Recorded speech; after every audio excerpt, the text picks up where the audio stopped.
Today, I want to talk a little bit about a TV series that is absolutely taking over the world. The show is revolutionizing its genre and offering a second chance to TV as a mode of media. Now, if you haven't seen it, firstly, you're probably living under a rock, but you might be a little bit surprised that this is a cartoon kids show about a wholesome family of anthropomorphic dogs. It's called Bluey, and it's one of the most hilarious and emotional shows you'll ever see, even if you're well past your childhood. Created by Joe Brum and Ludo Studio, there's a case to be made that this show is in fact more made for adults than it is for kids. But we'll get into that. I want to start off by talking a little bit about the state of children's media in recent times. It has significantly shifted towards automation and this highly profit-driven approach. This shift, of course, has been primarily influenced by the advent of the internet and online media viewing platforms such as YouTube. Despite the minimal effort and honestly heartlessness that characterizes much of this modern children's media, these programs remain extremely popular and extremely profitable. They capitalize, absolutely, on shortening attention spans, with pacing more in line with high-impact combat films than the children's media that I grew up with. In his 2017 article titled YouTube Kids, the App Economy and Mobile Parenting, Benjamin Burrows discusses the opening toy genre that has absolutely taken over kids' YouTube. This article discusses a YouTube channel called Fun Toys Collector, which features unboxing videos of toys and candy. He references its 7.5 million subscribers and 11 billion views, highlighting how such channels highly blur the boundaries between content and marketing, also often encouraging consumption in excess and the need for mass amounts of plastic toys in order to play. It is in this context that Bluey offers the possibility of a glimmer of hope for a return to the good old days of children's media. This Australian-produced show starkly contrasts the low-effort children's media that has become the norm and promotes the benefits of putting real effort into making kids' shows. At the forefront of the show is creative play. The two girls, Bluey and Bingo, make games out of household objects like their dad's yoga ball or tea towels. It encourages kids to find new ways to interact with their environment and teaches parents active and developmental ways to entertain their kids instead of sitting them in front of an iPad or a legion of crappy plastic toys.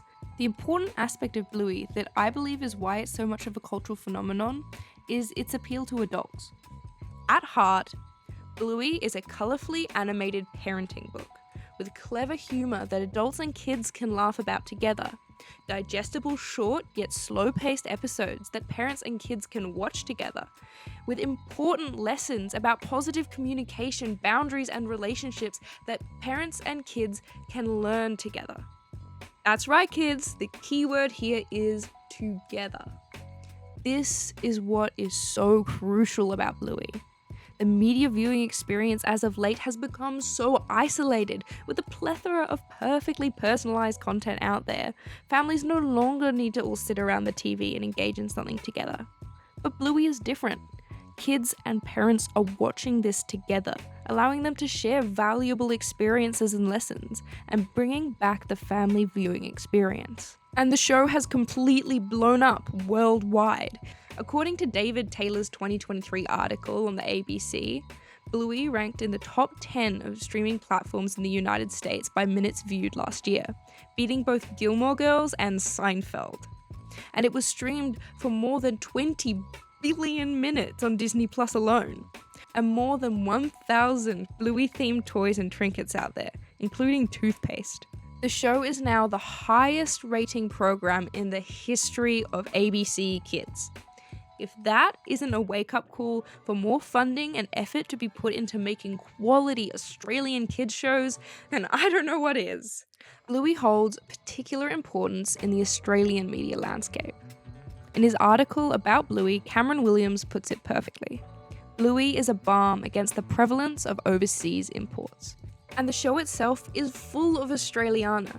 Jacaranda petals lie on the healer's patio, fruit bats fly over their house at dusk, and a family barbecue becomes a battle of attention between sausages and salad.